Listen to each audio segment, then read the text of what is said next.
चलिए फ्रेंड्स, आज के एडिटोरियल के बारे में डिस्कस करेंगे। तो देखिए, आज का एडिटोरियल का नाम है सेटिस्फैक्शन हैप्पीनेस।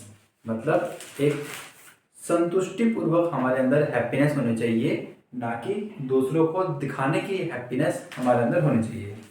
तो चलिए फ्रेंड्स, आज आपकी स्क्रीन पर आ रहा होगा कुछ आप इसको रिवीजन करिए।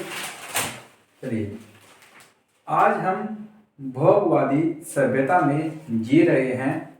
हर कोई नाना प्रकार की सुविधाएं चाहता है। तो friends, today we are living in a materialistic culture. Materialistic का मतलब होता है भोगवादी, यानी कि जो सांसारिक क्रियाएं होती हैं उसको हम मैटेरियलिस्टिक बोलते हैं। और फ्रेंड्स, यहाँ पर कल्चर हो जाएगा सभ्यता। तो आज हम भौतिकवादी सभ्यता में जी रहे हैं। Everyone wants various kinds of facility. हर कोई नाना प्रकार की सुविधाएं चाहता है। फ्रेंड्स, वहां पर क्या जाएगा आपका वांट्स। धन चाहता है, वैभव की आकांक्षा करता है। Everyone wants wealth. हर कोई धन चाहता है। फ्रेंड्स देखिए, आपने अगर ग्रामर पढ़ी होगी तो यहाँ पर वर्ब है, यहाँ पर वर्ब है और वर्ब के बाद हमने एस का यूज किया है। अगर आपने सेंटेंस पर ध्यान दिया होगा प्रेजेंट इंडेफिनिट टेंस, तो उसमें हम वर्ब में एस यूज करते हैं। और कब यूज करते हैं? जब इसका सब्जेक्ट सिंगुलर होता है। इसका मतलब एवरीवन के बाद हम वांट्स यूज कर रहे हैं। इसका मतलब एवरीवन एक सिंगुलर सब्जेक्ट को की तरह काम करता है। यह देखने में ही प्लूरल लगता है, लेकिन एवरीवन एक सिंगुलर सब्जेक्ट होता है। ठीक है, तो एवरीवन क्या होता है? Singular subject. Everyone aspires for grandeur. Friends, यहां पर होता है एस्पायर्स का मतलब होता है आकांक्षा रखना। तो देखिए फ्रेंड्स, वैभव की आकांक्षा करता है और क्षणिक सुख के पीछे दौड़ता है। Aspires for grandeur and runs after momentary pleasure. Momentary का मतलब हो जाएगा क्षणिक भर, इसका मतलब हो जाएगा क्षणिक सुख। और ये रन्स आफ्टर, इसके पीछे दौड़ता है। अब देखिए फ्रेंड्स, यहाँ पर हमने वर्ब यूज हुई है। तो वर्ब यूज हुई है तो इसका सब्जेक्ट भी कुछ ना कुछ होना चाहिए। तो फ्रेंड्स, इसका सब्जेक्ट यही है। ठीक है ना, इसका सब्जेक्ट यही है। एवरीवन एस्पायर्स फॉर ग्रैंड्योर, फिर कंजंक्शन यूज की है हमने। उसके बाद next sentence, everyone runs after momentary pleasure. ठीक है, यहां पर हमने प्लेजर से पहले आर्टिकल यूज नहीं किया है, क्योंकि प्लेजर एक एब्स्ट्रैक्ट नाउन यहां पर यूज हो रही है। तो एब्स्ट्रैक्ट नाउन से पहले हम कोई भी नाउन, कोई भी आर्टिकल यूज नहीं करते हैं। ठीक है, नेक्स्ट। इसी तरह मन भी बेकाबू होकर छलांग लगाता है। तो जिस प्रकार हम क्षणिक सुख के पीछे दौड़ते रहते हैं, उसी प्रकार similarly the mind also jumps out of control. और इसी प्रकार हमारा जो हमारा दिमाग है वो भी आउट ऑफ कंट्रोल हो जाता है। वह भांति भांति की वस्तुओं की ओर ललचाता है। It is tempted. अब फ्रेंड्स देखिए, इट यूज हुआ है, इट। तो इट एक प्रोनाउन है जो हमने नाउन की जगह यूज किया है। आपको पता है, नाउन की रिपीटिशन को रोकने के लिए जो शब्द इस्तेमाल होते हैं उसको हम प्रोनाउन बोलते हैं। जैसे राम का प्रोनाउन क्या हो जाता है? ही। किसी लड़की का प्रोनाउन क्या हो जाएगा? शी। ऐसे ही नॉन लिविंग थिंग का प्रोनाउन क्या यूज हो जाएगा? इट।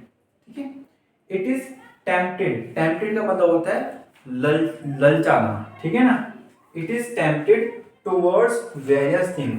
तो यह लालच में पड़ जाता है हमारा मन या हमारा दिमाग, टुवर्ड्स वेरियस थिंग्स, भिन्न भिन्न प्रकार की वस्तुओं में ये ललचा जाता है। और यही स्थिति हमारे दुख का कारण बनती है।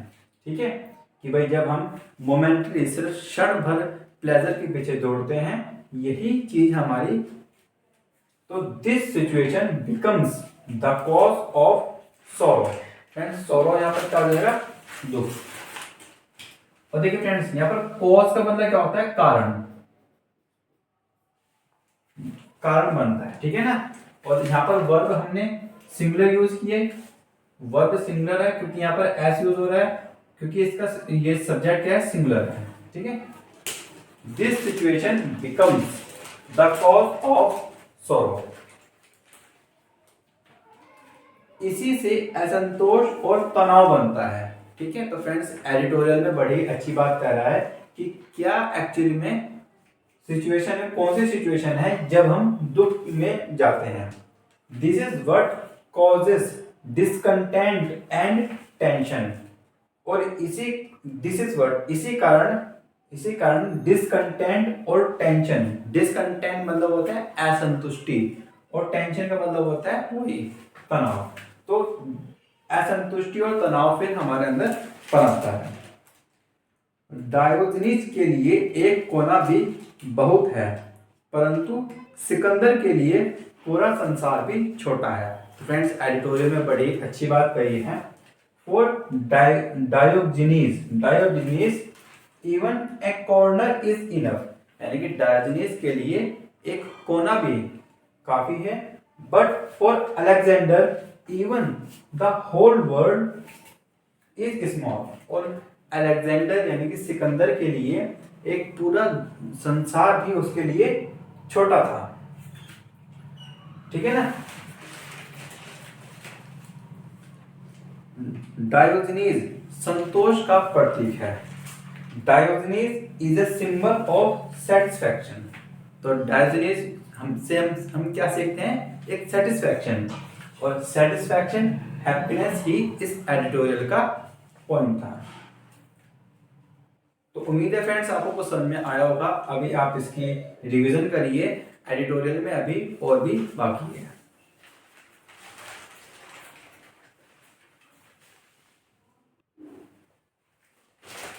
चलिए फ्रेंड्स नेक्स्ट एडिटोरियल में देखते हैं।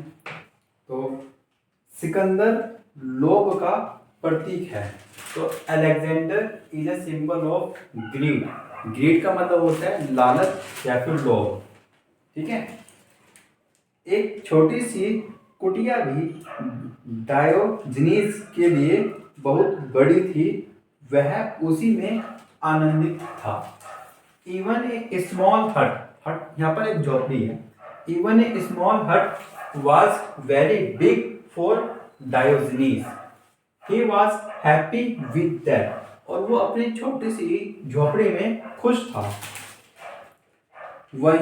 वहीं सिकंदर सम्राट होकर भी असंतुष्ट था, असंतुष्ट। ऑन द अदर हैंड दूसरी तरफ अलेक्जेंडर वाज डिसकंटेंटेड, इसका मतलब होता है असंतुष्ट। तो फ्रेंड्स देखिए ये एडिटोरियल पढ़ने का फायदा होता है, इसमें वोकैबुलरी हमें अच्छी अच्छी मिलती है। तो अलेक्जेंडर ना कुछ ऐसा वो असंतुष्ट था, even after being an emperor, एक सम्राट होते हुए भी अलेक्जेंडर असंतुष्ट था।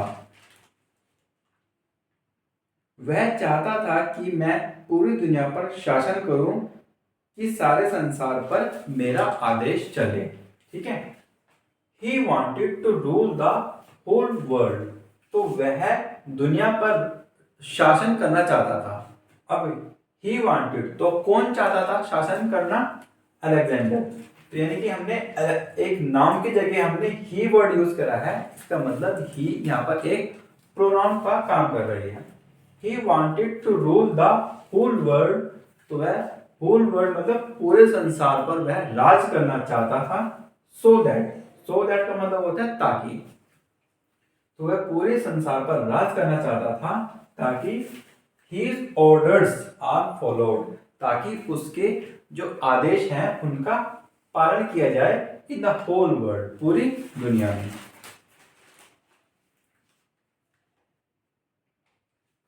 क्या सुखी होने के लिए सारे संसार पर अपना आदेश चलाना जरूरी है? तो एडिटोरियल ने यह बात बड़ी अच्छी कही है कि एक्चुअली में वो अलेक्जेंडर की कोई हैप्पीनेस नहीं थी, वो उसका लालच था कि वो पूरी दुनिया पर शासन करे। अब एडिटोरियल ने एक छोटी सी लाइन में ही उसका जवाब दे दिया है। इज इट नेसेसरी, देखिए फ्रेंड्स यहाँ हेल्पिंग वर्ब बाहर आ रही है सेंटेंस के, तो यानी कि ये इंटरोगेटिव क्वेश्चन है। इज इट नेसेसरी, नेसेसरी मतलब जरूरी, क्या यह जरूरी है टू फॉलो योर ऑर्डर्स, तुम्हारे रूल फॉलो करने, in the whole world to be happy, खुश रहने के लिए अपने आदेश का पालन करवाना क्या ये जरूरी है। सुख की ऐसी शर्त नहीं है, there is no such condition for happiness, तो हैप्पीनेस आपसे ये नहीं मांगती कि आप पूरी दुनिया पर शासन करो तब आपको हैप्पीनेस मिलेगी। तो एक्चुअली में जो हैप्पीनेस है, there is no such condition for happiness.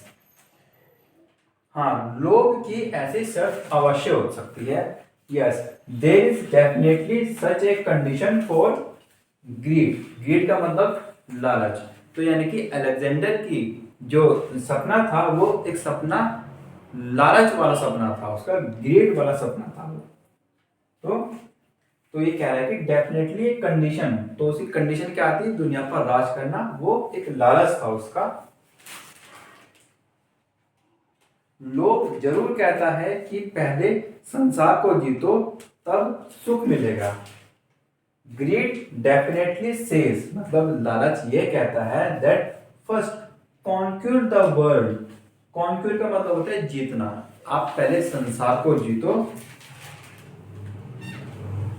तब सुख मिलेगा। देन फ्रेंड्स नेक्स्ट अब एडिटोरियल में हम आपको बताते हैं। तो उम्मीद है फ्रेंड्स आपको यहाँ तक समझ में आया होगा।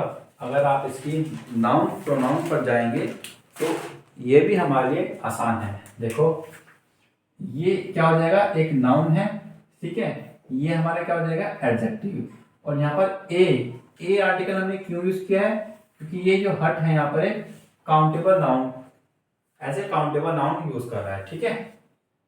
वाज वेरी बिग, अब यहाँ पर बिग क्या होगा फ्रेंड्स, बिग यहाँ पर एक एडजेक्टिव है, क्योंकि ये नाउन की क्वालिटी बता रहा है इस हट की।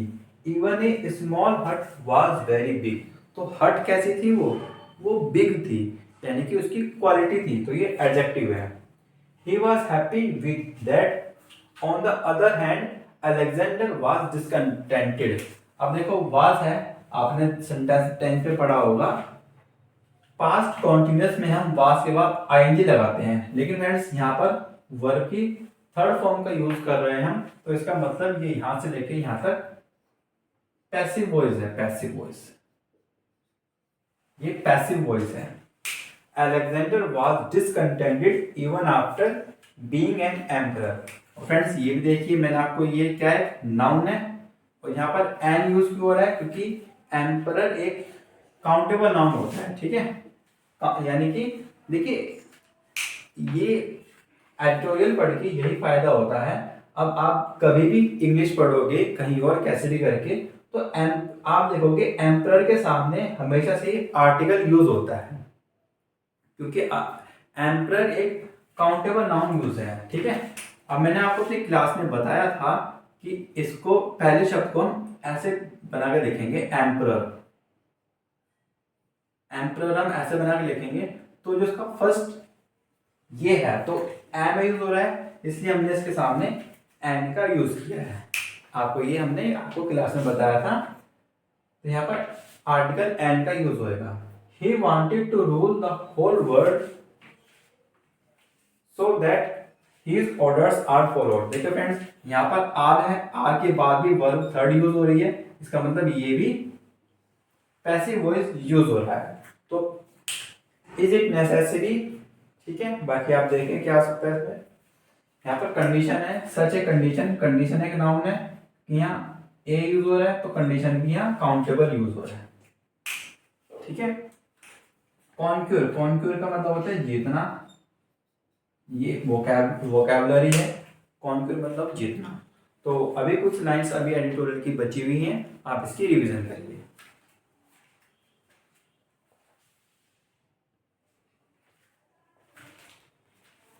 चलिए फ्रेंड्स नेक्स्ट एडिटोरियल में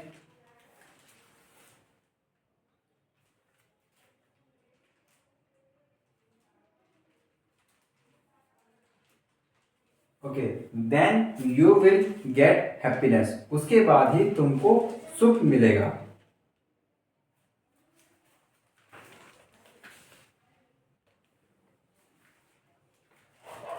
चलिए फ्रेंड्स, पहले संसार को जीतो तब सुख मिलेगा। तो मैंने आपको बोला था ना, conquer the whole world then you will get happiness. जबकि सच यह है, जबकि, तो जबकि का मतलब यहां ये होता है whereas the truth is that, जबकि सच्चाई ये है कि सुख नहीं मिल पाता। Even then happiness is not found, यानी कि अगर आपने दुनिया पर शासन कर भी लिया है तो भी हैप्पीनेस आपको उसके बाद ही नहीं मिल पाती। गरीबी की गरिमा सादगी का सौंदर्य है, यानी कि द डिग्निटी ऑफ पॉवर्टी, यहाँ पर क्या है, गरिमा, गरीबी की गरिमा सादगी का सौंदर्य। द ब्यूटी ऑफ सिंप्लिसिटी, यानी कि सादगी, जो सीधापन होता है, सिंप्लिसिटी उसका सौंदर्य। संघर्ष का हर्ष, द जॉय ऑफ स्ट्रगल, यहाँ पर जो हर्ष शब्द है यानी कि खुशी, joy, the joy of struggle, समता का स्वाद, the taste of equality, equality मतलब समान, यानी कि हर इंसान को समान लेकर चलेंगे, समान स्वभाव से, तो उसका जो टेस्ट है, उसका स्वाद, और आस्था का आनंद, and the bliss of faith, तो जो फेथ है उसका आनंद। ये सभी हमारे आचरण से पतझड़ के पत्तों की भांति झड़ गए हैं।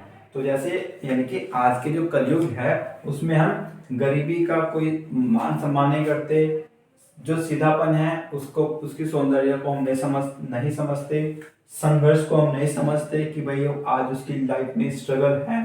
The taste of happiness, the bliss of faith are fallen, ये सभी गिर चुके हैं फ्रॉम आवर कंडक्ट, हमारे व्यवहार में यह सब गिर चुके हैं। लाइक ऑटम लीव्स, जैसे ऑटम पतझड़ की जो पत्तियां होती हैं वह गिरती हैं। तो फ्रेंड्स, ये हमारा आज का एडिटोरियल था, और एडिटोरियल में जो इसका मेन कहने का मतलब था कि जो हमारी हैप्पीनेस है वो एक इवन स्मॉल हट में भी हम प्राप्त कर सकते हैं। और अगर लालच की बात है तो पूरी दुनिया पर शासन कर लीजिए, हम तब भी हैप्पी नहीं रह सकते। तो उम्मीद है फ्रेंड्स आपको ये एडिटोरियल समझ में आया होगा। अगर आपको पसंद आया तो वीडियो लाइक करें। Okay, thank you.